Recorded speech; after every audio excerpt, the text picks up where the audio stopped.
बऱ्याच दिवसांनी पुन्हा एकदा वर्ध्याला येणं झालं आणि त्या अनुषंगाने तुमच्याशी संवाद सुद्धा साधता आला। आज खरं तर 2 आमचे अभियान चालू आहेत आणि त्याच्यामध्ये महिला मोर्चा सुद्धा मोठ्या प्रमाणामध्ये सहभागी झालेला आहे। हे त्या अनुषंगाने आजची ही प्रेस आहे। आपल्याला कल्पना आहेच की 11 फेब्रुवारीला आमचे श्रद्धेय दीनदयाळ उपाध्यायजी यांची जयंती आहे आणि त्यांच्या जयंतीला समर्पित असं गाव चलो अभियान राष्ट्रीय अध्यक्ष JP नड्डाजी यांच्या नेतृत्वामध्ये संपूर्ण देशामध्ये चालू आहे।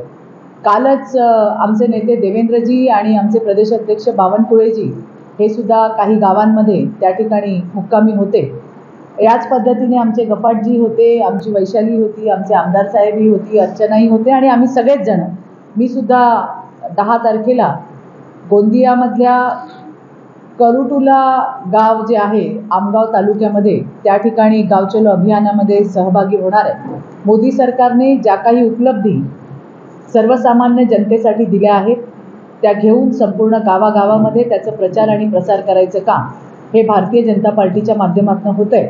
जवळपास 7 लाख गावातल्या बूथपर्यंत भारतीय जनता पार्टीचा प्रत्येक नेता, त्या ठिकाणी कार्यकर्ता, त्या प्रत्येक गावांमध्ये जवळपास 7 लाख गावांमध्ये पोहोचणार आहे आणि मोदीजींच्या उपलब्धी ज्या आहेत त्या लोकांपर्यंत सांगणार आहेत। मोदीजी का एक ही सपना विकसित बने हर गाव अपना हे घोषवाक्य घेऊन गावागावामध्ये त्या ठिकाणी भारतीय जनता पार्टीचे आमचे सगळे सहकारी त्या ठिकाणी जात आहेत। गफाटजी जाऊन आले, त्यांनी आत्ताच मला त्यांचा अनुभव सुद्धा सांगितला की खूप चांगला असा रिस्पॉन्स मिळतोय। आमचे आमदार साहेब 3 दिवस एका गावामध्ये होते, त्यांनाही अतिशय चांगला असा रिस्पॉन्स लोकांचा मिळाला। लोकांना काय अडचणी आहेत त्या समजून घेण्यात आल्या आणि ज्या काही योजना होत आहेत त्या खालपर्यंत जात आहेत की नाही याचा सुद्धा आढावा जवळपास 7 लाख गावांमध्ये जाऊन भारतीय जनता पार्टीच्या आमचे सगळे कार्यकर्ते आणि नेते यांनी घेतलाय। याचबरोबरीने आपल्याला कल्पना आहे की 50% मातृशक्तीचा जो विश्वास आहे तो सन्माननीय मोदीजी यांच्यावरती आहे। गेल्या निवडणुकीमध्ये छत्तीसगड असू दे, छत्तीसगड असू दे, राजस्थान असू दे, मध्य प्रदेश असू दे, या ज्या निवडणुका झाल्या त्यामध्ये सुद्धा पोलिंग पर्सेंटेज महिलांचं त्या ठिकाणी वाढलेलं आपल्याला पाहायला मिळालं। असं म्हणायचं की आजही विधानसभेमध्ये सगळ्यात जास्त आमदार महिला आमदार या भारतीय जनता पार्टीच्या आहेत आणि त्यामुळे येणाऱ्या दिवसात लोकसभेमध्ये सुद्धा आपल्याला हा टक्का वाढलेला दिसेल।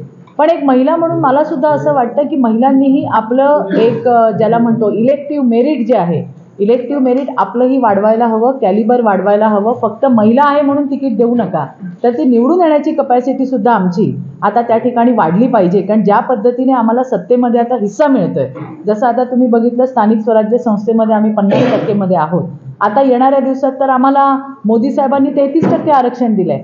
त्यामुळे आम्हालाही आमची इलेक्टिव्ह कॅपॅसिटी वाढवली पाहिजे, आमचं कॅलिबर नाही आपण काम केलं पाहिजे, त्या अनुषंगाने आपण काम केलं पाहिजे। सध्या महिला मला काही ठिकाणी असेल, कारण कसं ही पुरुष सत्ताकच पद्धत आहे ना आपल्याकडे, अजून आपल्याकडे सांगते तुम्हाला सगळ्या ठिकाणी आपल्याकडे पुरुष सत्ताक पद्धत सगळ्याच क्षेत्रांमध्ये आहे। महिला आता हळूहळू पुढे येताना आपल्याला दिसत आहेत। ज्या कधीही ज्यांना वाटलं नव्हतं अशा महिला आज जिल्हा परिषदेत दिसत आहेत, पंचायत समितीमध्ये दिसत आहेत। हा बदल हळूहळू होताना दिसतोय आणि काही तुम्ही म्हणालात काहींचे पती काम करतात, पण याचा टक्का आता बऱ्यापैकी कमी झालाय।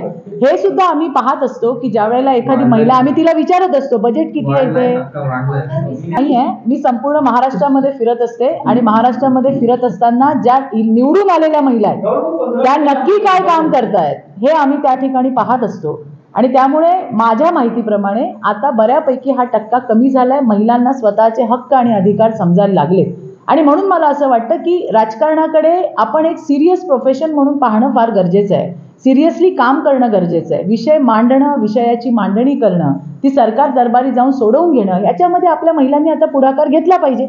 मी आमच्या जिल्हाध्यक्षांनाही सांगत असते की तुम्ही तुमचे स्थानिक प्रश्न बघितले पाहिजे, ते प्रश्न आपल्या लोकप्रतिनिधींच्या माध्यमातून सोडवता आले पाहिजे, त्या प्रश्नांना वाचा फोडली पाहिजे। आता याच्यामध्ये महिलांनी पुढाकार घ्यायला हवा। माझं काम आहे की हे सगळं सांगणं, यांचं काम आहे पुढे करून घेणं आणि ज्या महिला अशा पद्धतीने पुढे येतात त्यांना निश्चितपणे पक्ष संधी देतो। मी तुम्हाला भारतीय जनता पार्टीचा विशेष सांगेन, मी दुसऱ्या पक्षातून आलेली महिला, तुम्हाला माहिती आहे माझं हे 5च वर्ष झाली आहेत मला भारतीय जनता पार्टीत येऊन, परंतु ज्या ठिकाणी जी महिला किंवा जो पुरुष सुद्धा, महिलाच असं आपण का म्हणावं, पुरुष सुद्धा जे काम करतात त्यांना संधी देण्याचं काम पक्ष कायम करत असतं की देते. आणि त्याचा नाही मी काय म्हटलं तुम्हाला, माझ्याकडनं मागणी व्हायला मी असं म्हणेन का की हिला द्या तिला द्या. त्यांच्यात जर इलेक्टिव्ह मेरिट असेल, त्यांच्यात जर निवडून येण्याचं कॅलिबर असेल, काम करण्याची क्षमता असेल, फक्त बाई आहे म्हणून द्या याला तर मी स्वतः बाई म्हणून माझा विरोध आहे.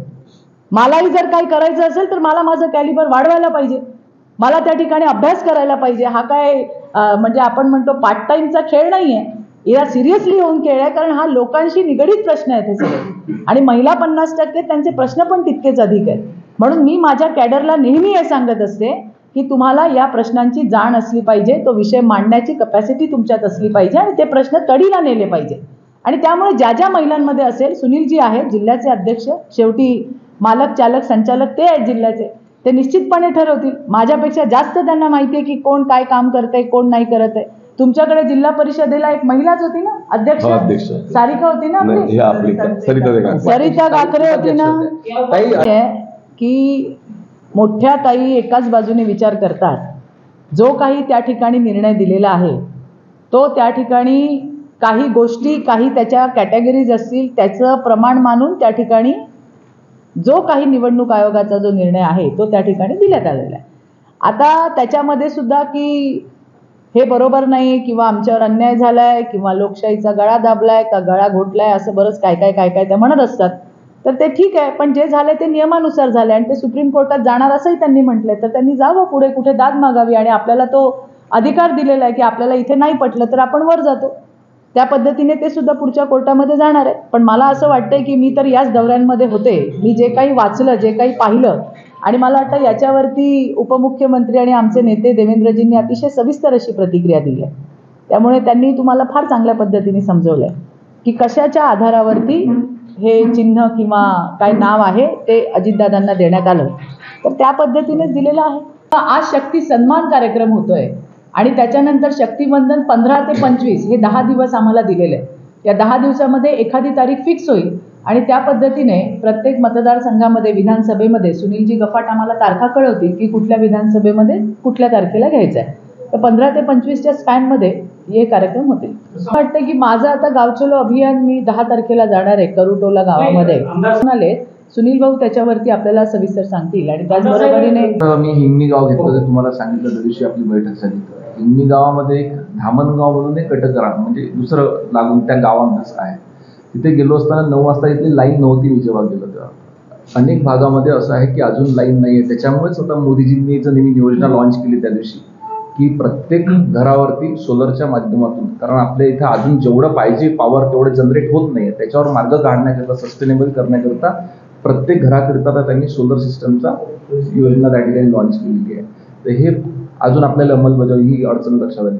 दुसरं, ते जंगलाशी लागून भाग आहे.